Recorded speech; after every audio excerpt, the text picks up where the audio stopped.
Queremos ahora hablarle un poquito de por qué otro estudio más de la Biblia. ¿Por qué otro estudio más? Otro plan para hacer discípulos. Otro programa adicional del que ya tenemos. Y vamos a hablar un poquito de este tema. Pero a mí me gustaría orar antes de iniciar en esta participación. Me gustaría también que hiciera un poquito de silencio. Se escucha mucho ruido. Vamos a permitir que los hermanos, los dirigentes de zona se puedan retirar en un poquito más de silencio. Yo quiero invitarlos a inclinar sus rostros ahora en este momento para orar. Querido Dios y Padre bueno, vamos ahora a hablar un poco de tu palabra. En esta hora, oh Señor, queremos pedir una doble porción de tu Santo Espíritu en medio nuestro. Abre nuestros corazones.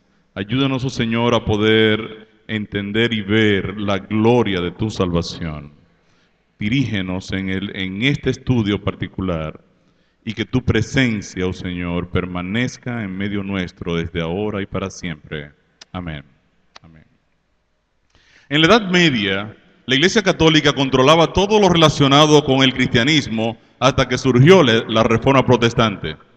Lutero atacó la salvación por medio de méritos.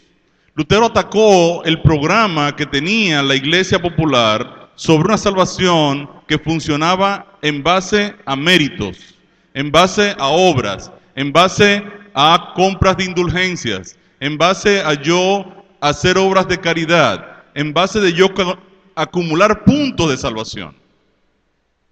Con sus 95 tesis sobre la justificación por la fe, entonces Lutero da una apertura nueva a la forma de interpretarse la dinámica de la salvación. Nuestra iglesia surgió del gran chasco de 1844.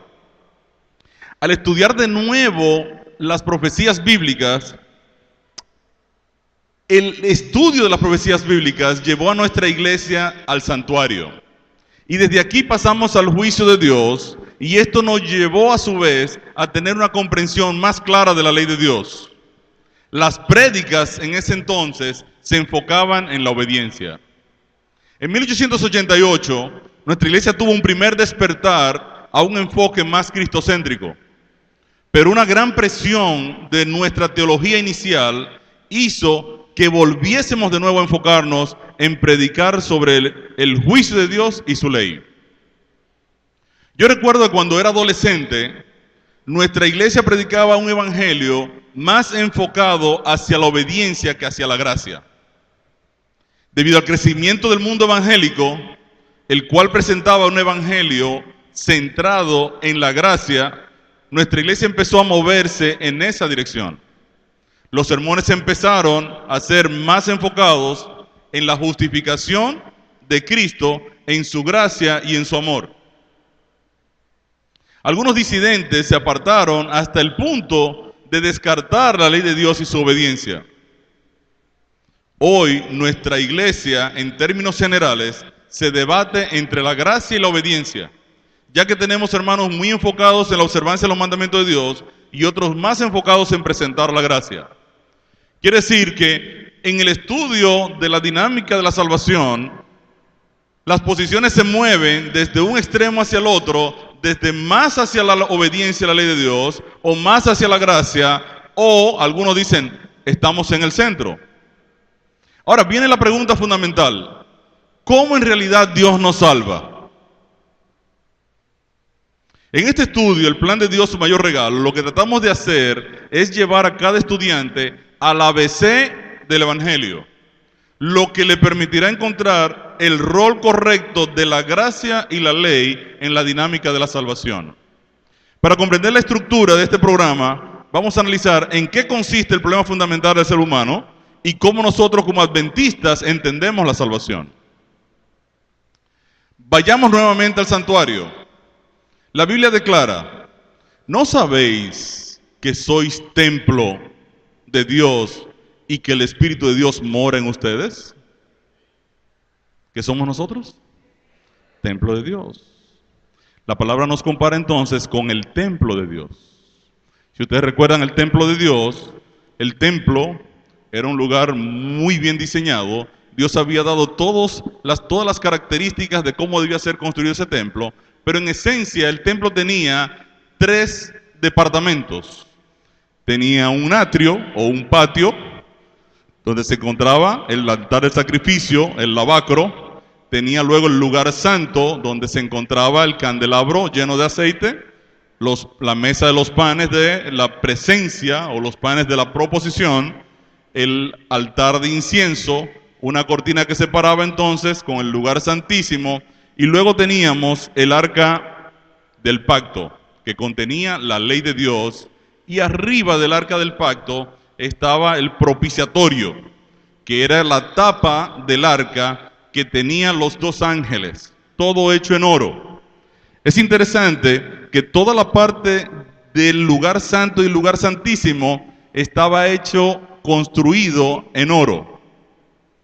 Todo lo que estaba en el patio estaba construido en bronce. Pero Dios había sido bien enfático al declarar que estas columnas iban a tener la parte de arriba en oro y las bases de bronce. Eran unas columnas de transición del lugar que representaba a Dios al lugar que representaba la tierra. En esencia entonces teníamos tres espacios: el atrio, el lugar santo y el lugar santísimo.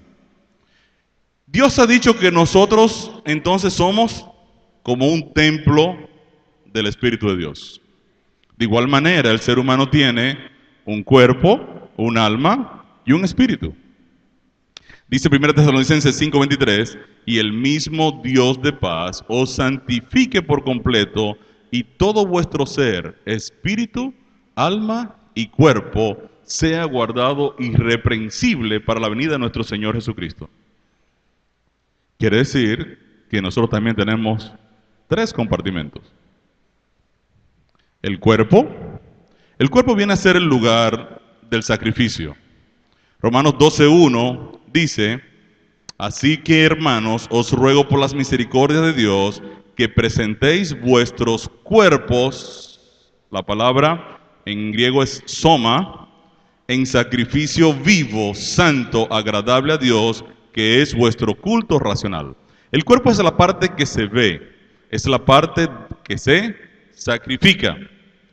Luego tenemos el alma, psique, ¿verdad? Tiene que ver con la mente, y el espíritu, neuma. En la mente viene a ser el lugar del ministerio. Dice Hechos 20:24, pero de ninguna cosa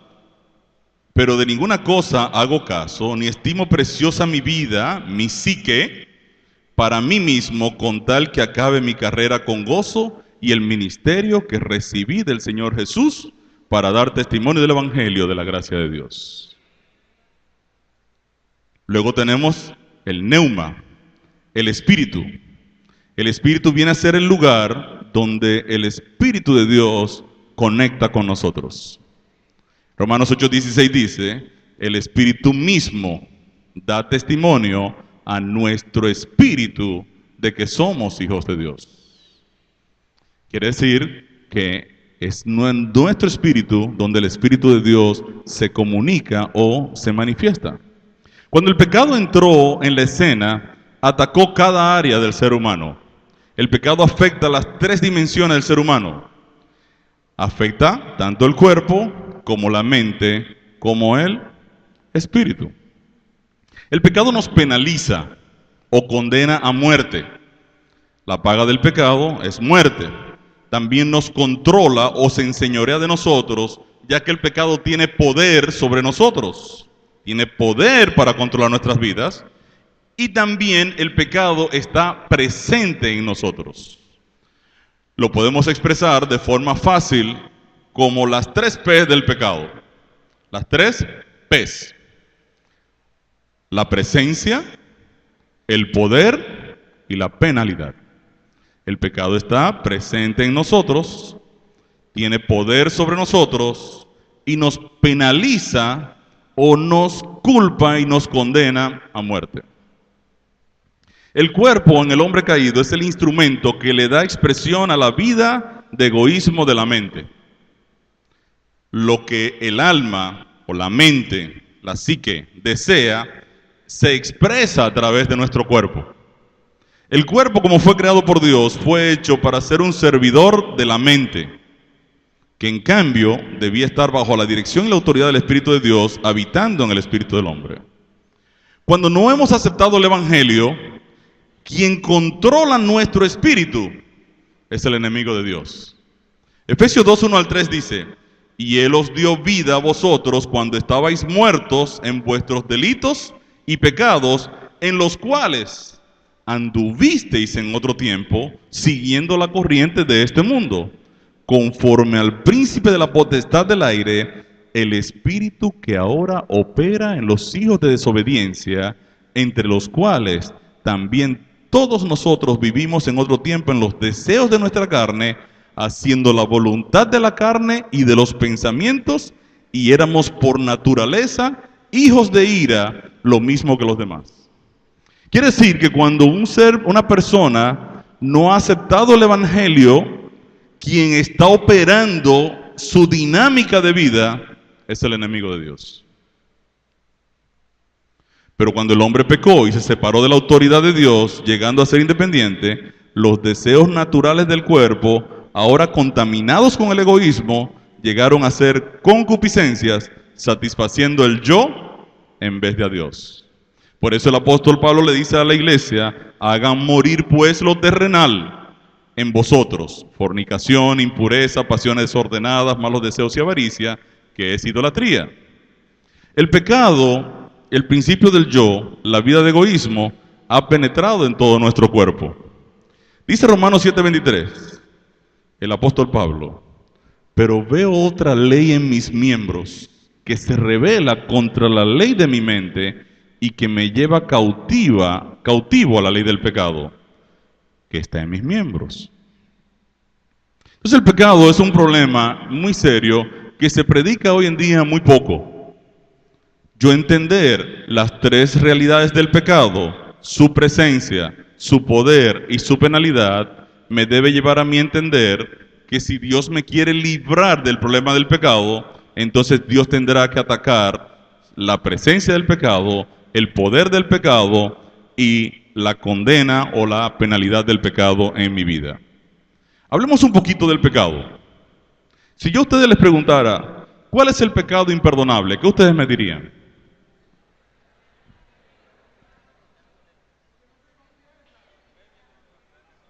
El que no se confiesa. ¿Cuál? La blasfemia contra el Espíritu Santo. Yo les tengo una mala noticia.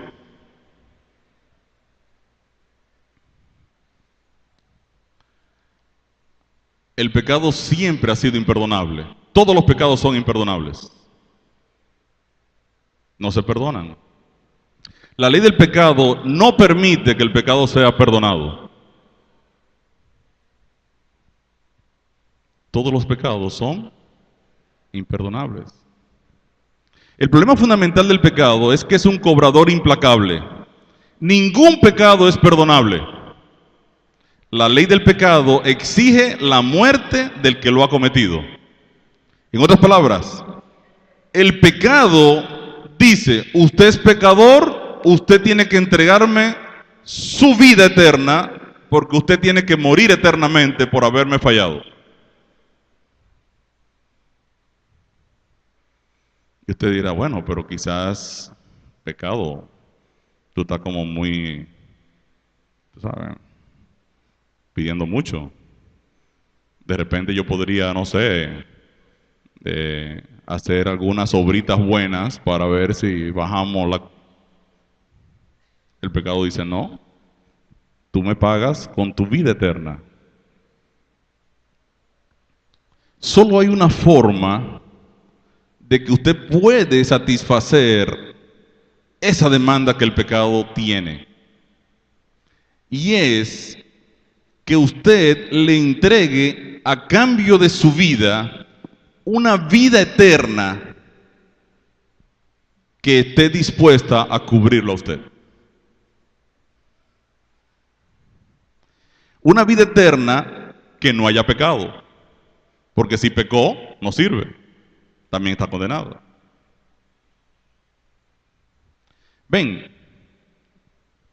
el pecado no es perdonable, porque el pecado hay que pagarlo. O lo paga el pecador, o alguien pone su vida para pagar por ti.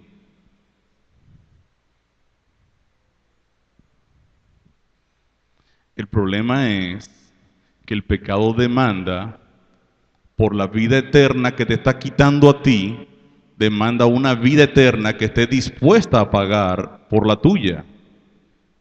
El problema es que solo una persona en el universo tiene vida eterna.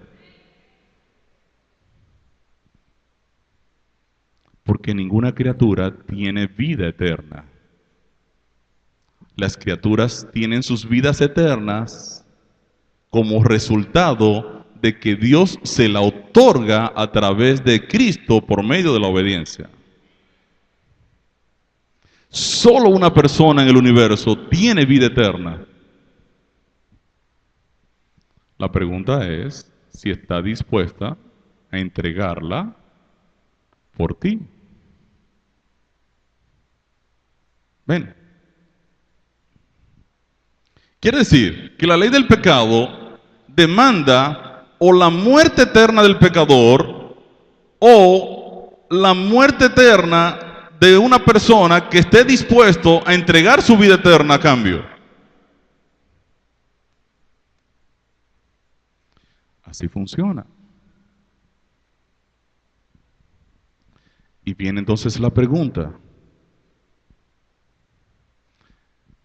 ¿Estaba Cristo dispuesto a entregar su vida eterna a cambio de la eternidad de un hombre que él ha perdido? Porque lo más fácil para Cristo es decir, no, se pierde el hombre, hacemos otro.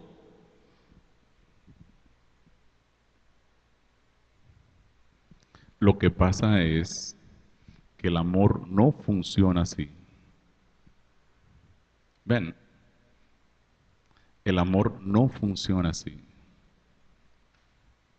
Cristo decidió, por amor a la humanidad, por amor a Adán, entregar su vida en lugar de la condena que pesaba sobre Adán. Los pecados son imperdonables. O los pagas tú, o los paga Cristo. Cuando tú le dices a Cristo, no tengo ningún interés en ti, entonces tú pagas por el pecado. Cuando tú le dices a Cristo, no me interesa tu salvación, entonces tu pecado se convierte en imperdonable porque Dios no tiene otra forma de perdonarlo. Ese es el problema. Cuando rechazamos la salvación, entonces estamos ¿qué? Pasando a un problema de pecado imperdonable. El Evangelio es la buena noticia de que por medio de Cristo Dios nos liberta de las tres realidades del pecado. Cristo, viendo la situación de Adán, que el pecado demanda la muerte eterna de Adán, Cristo entonces, que está en el santuario celestial, ahora baja a buscar al hombre perdido. Y Cristo coge la ruta desde el cielo como rey a bajar a la tierra hasta el lugar de la cruz o el lugar del sacrificio. Es la razón por la que Cristo se bautiza primero que la cruz. Porque Cristo viene en el proceso de bajar del cielo hasta la cruz. Cristo sigue la ruta del santuario. Se bautiza y ahora viene la cruz. Y en la cruz nos justifica y ahora nos toma de vuelta y nos recoge para llevarnos con Él. Por eso Jesús decía en sus prédicas, arrepentíos porque el reino de los cielos se ha acercado. El reino de los cielos bajó a ustedes. Y ahora Cristo desde la cruz, ahora nos toma y nos lleva con Él desde la justicia, la justificación, a pasar por el bautismo, pasar al lugar santo, la vida de santificación, y luego la redención. Como adventistas, nosotros creemos en una salvación de 3 etapas. Esa es la diferencia nuestra con el mundo evangélico. Mientras el mundo evangélico entiende que la cruz de Cristo es igual a la salvación, nosotros entendemos la salvación como un proceso de 3 fases. Nosotros entendemos que primero hemos sido justificados. Cuando yo acepto la cruz de Cristo, entonces esa justicia es aplicada a mi cuenta. No es mi justicia, sino la justicia de Cristo la que me salva. La justicia de Cristo se aplica a mi cuenta cuando yo acepto a Cristo como mi Salvador personal. Una vez yo entiendo la cruz, entonces paso por el lavacro. Porque es en el lavacro donde yo me conecto con la muerte de Cristo y la resurrección de Cristo. Cuando paso por el lavacro, entonces viene la etapa de la santificación. En la etapa de la santificación, la iglesia está llena del aceite del Espíritu. Es una iglesia que testifica, al ser llena del Espíritu Santo, comparte el Evangelio, lo predica, lo mueve. Es una iglesia centrada en la palabra y es una iglesia centrada en la oración. El siguiente paso entonces viene a ser la redención por la fe. Porque el justo vivirá por la fe. La santificación también es por la fe. Mientras Lutero sacó a la luz la justificación por la fe, llevando la doctrina de la salvación al atrio, nuestra iglesia comprende el proceso en 3 fases. En los círculos teológicos adventistas se entiende la salvación como un proceso de 3 fases, aunque nuestra iglesia en términos generales se debate entre la gracia y la obediencia.